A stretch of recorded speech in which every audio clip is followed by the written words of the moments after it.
Now, the private sector has been urged to comply with sanitary and phytosanitary protocols to reduce cases of goods being rejected at the border points. East Africa Business Council Director Muchai, Kinyua, says there's need for unifying standards to ensure the safety tests are done on imported and exported goods accepted across the East African Community member states.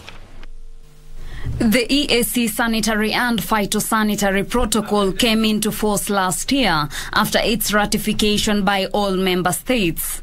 To ensure its smooth implementation, the East Africa Business Council, in partnership with Trademark East Africa, has rolled out a sensitization program with the aim of boosting intra-EAC trade.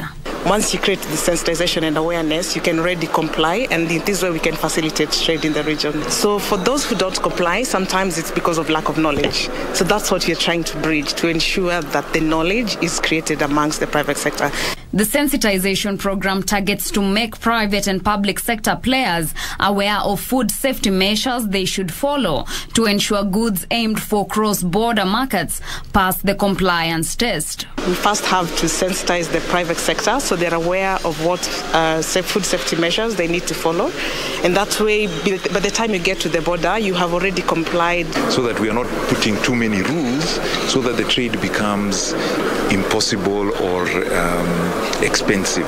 Because ideally, if we can reduce costs while keeping safety going, that will be useful for all of us.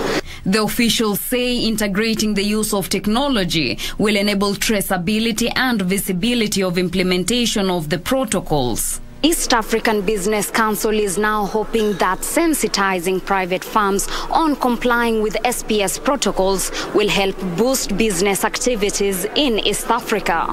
For Prime Edition, I am Teresa Muchai.